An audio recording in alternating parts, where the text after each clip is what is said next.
Hi everyone, it's Jerry. This is round 2 from the 2013 Candidates Tournament between Levon Aronian, who's playing the white side, versus Boris Gelfand. We had Aronian opening up with knight f3, Gelfand replying c5, c4, knight c6, knight c3, and g6. After e3, I believe it's already an important point in the game, and I bring this up because if you're playing as black and running with the routine bishop g7, I believe you would be neglecting the center. You would be allowing white to play d4, and whether or not it is captured, let's just say it is, whether or not it's captured, this knight is now insecure and will need to worry about finding a new home since d5 is looming. So in order to make this knight position more secure, black needs to be more exact on move 4. Instead of bishop g7, it's knight f6. After d4, as was played in the game, we had c takes d, e takes d, and now black is in a position to successfully strike at the white pawn structure with d5. C takes d, knight takes d, and now more pressure on d5. Knights come off, and we do not have the immediate recapture. Instead, it's bishop to c4, applying pressure to f7. The idea behind this is to induce e6, and by forcing black to play e6, that would shut the door on the light square bishop, and black is then forced to have to work that much harder before the bishop can do something constructive.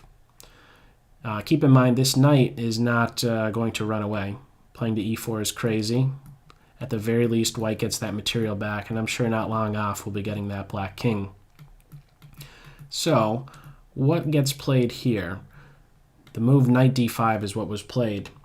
It seems a bit curious to move the knight from a square where it could be captured to just another square where it could be captured, but the difference is between playing knight to d5 or playing e6 right away. The differences are great.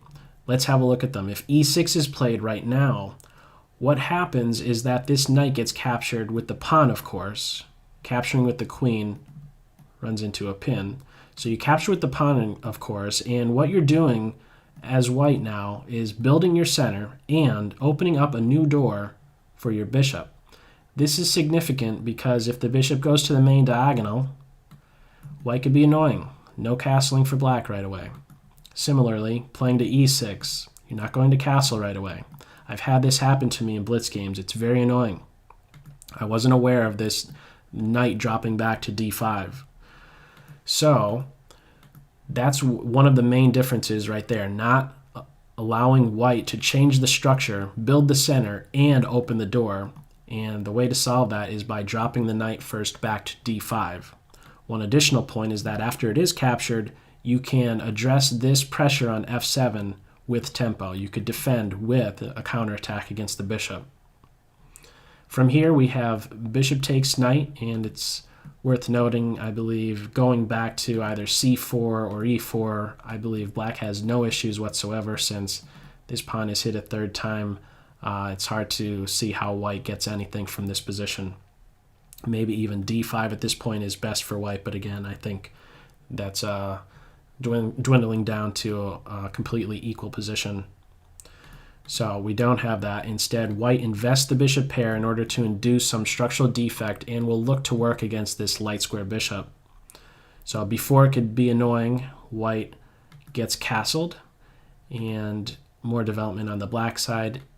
Bishop e3 reinforces d4, and you might be at this point scratching your head a little bit because just a moment ago I was talking about if the bishop plays to e7, maybe you could be going to h6 to stop the king from castling. Why isn't it played right now? Well, there's a main difference. In that previous position, there was still a light square bishop on the board for white, and that light square bishop controlled a very important square d5. If the bishop goes to h6, the queen can make use of a wonderful central post. Capturing the queens is not to be recommended. You're repairing the pawn structure. White has now invested the bishop pair and has nothing for it. There is no structural defect.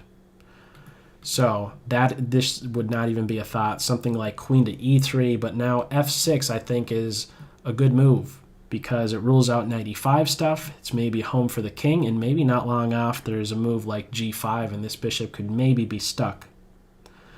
I think black would be doing fine in such a position if bishop h6 is played instead of what was played in the game, bishop e3. In response, we have still queen to d5. Again, white thinks not at all about capturing on d5, instead focuses on the weak point c6. Black trades queens, damages this white pawn structure, but keep in mind that as compensation for it, white has piece play. Both rooks working, the knight soon to be working. If there's a worst piece on the white side, it's this dark square bishop, but it is watching over an important central point, d4. Bishop b7 to defend. It's now hit a second time after knight e5, and there's not a good way to defend it a second time. Rook c8 drops the a pawn, so black completes development.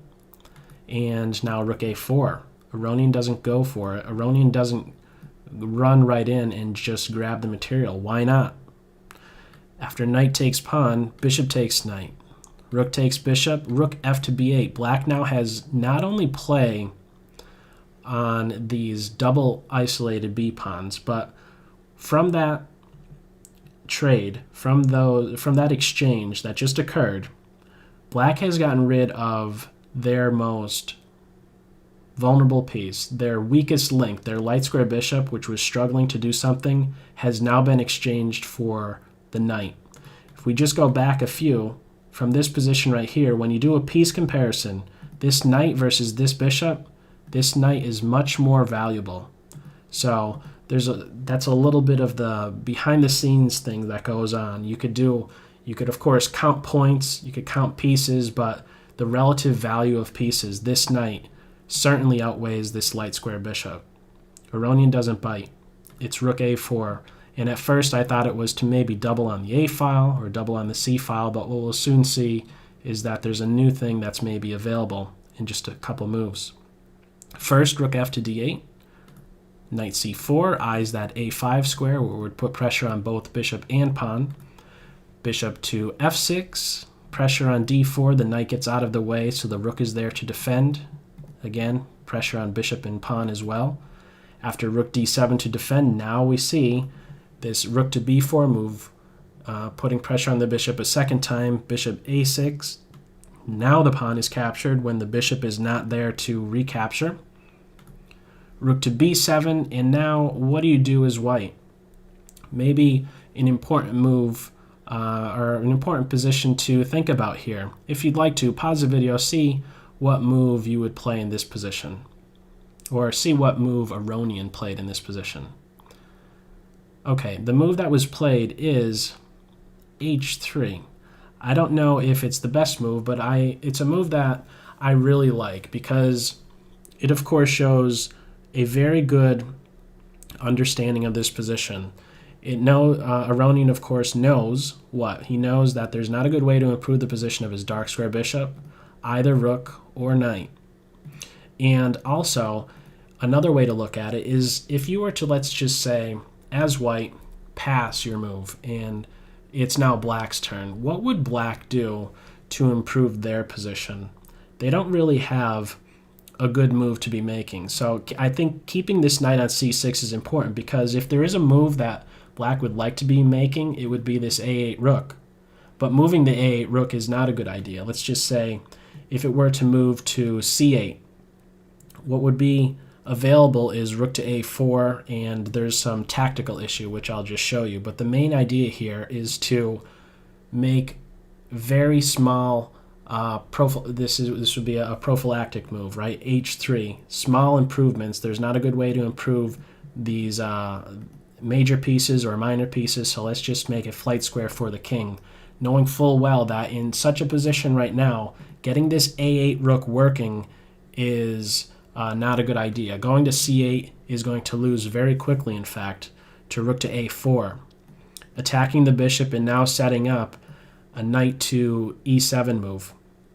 If bishop to b5, saving the bishop, we would have this fork, and the main idea here is that the rook is captured with check, as otherwise the bishop gets that material right back. And one other detail is that after, let's say, rook here, well, you're just running into some more trouble with the bishop. So we wouldn't have a way, black doesn't have a way to get this rook working effectively on this 22nd move.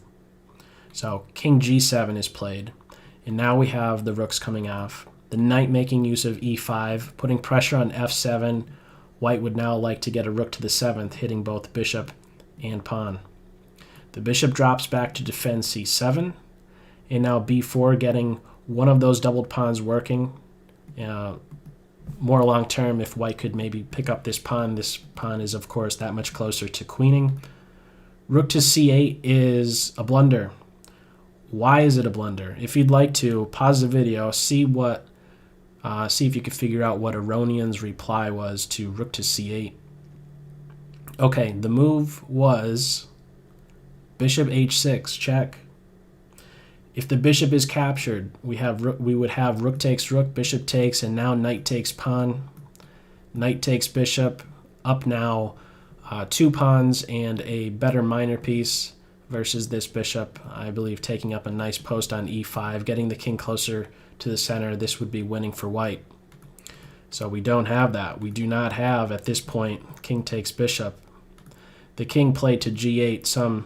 One line that was interesting, which was shown during the game, is that after king f6, the bishop can be playing to g5 to give check, with a similar story going on if king takes.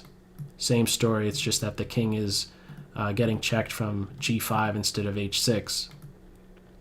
But one still running with this variation, after bishop g5, if king takes, knight takes pawn check can actually be played first, and if he goes here, well, we're going to have a fork right here that's all the more effective for white. And if he goes to, f4, we could have g3, and if king to f3, we would actually have mate right around the corner. Mate threat here on e5, g5, or even rook to e3. But what we did have is, after bishop h6, king to g8, rook takes rook, bishop takes, and now knight c6, pressure on both pawn and bishop. Bishop f6, and now pawn to b5. This pawn is not going anywhere. This knight is staying put, keeping a close eye on d4. Bishop d7, and now recognizing that black is really in a giant knot right here, we have g4. Very nice move. The idea behind it is to just throw a question to this dark square bishop. And if it has to move, it's in trouble. There's not a good, let's just say there's not a good square for it to go to other than f6. And we'll see that highlighted soon enough. After g5, we have Aronian insisting with h4. The main idea is to get this g5 advance in. Let's see how significant it is. After g takes h, g5, now we're going to see the point. The idea here is what exactly? If the bishop goes to h8, that would actually be mate, knight e7. If the bishop goes to g7, well, what are we going to have in this position? We could have bishop takes bishop, king takes bishop, knight takes pawn, and there's not going to be a successful way to prevent this pawn from queening. This knight is watching over both of these squares. The king is far off from being able to stop that pawn. So pushing through, getting this g5 advance in, is forcing these dark square bishops to come off, or at least one pair of minor pieces to come off, and the resulting more simplified endgame is tipping in white's favor. So finishing up, we have g takes h, g5, bishop takes, pawn takes, the bishop drops back, and now king to g2, bishop to c7, and king to h3. Black resigns. There's not a good way to make progress here. This pawn is passed. This pawn could just be picked up. There's not a good way to activate this king. The bishop restricts it to just this corner. If it is to move, black is having to give up yet another pawn. If something like this, the bishop is still there. Now there's two passed pawns. The king could do something like this. White has all day to just run over to this b7 square and then advance this pawn. Black has absolutely no hope. So as it stood in this game, after the successful plan in this endgame of pushing through with this g4, forcing in this g5, and throwing a question at that f6 bishop, we end up having, after king h3, black resigning. So that's all for this video. As always, I hope you got something out of it. Take care. Bye.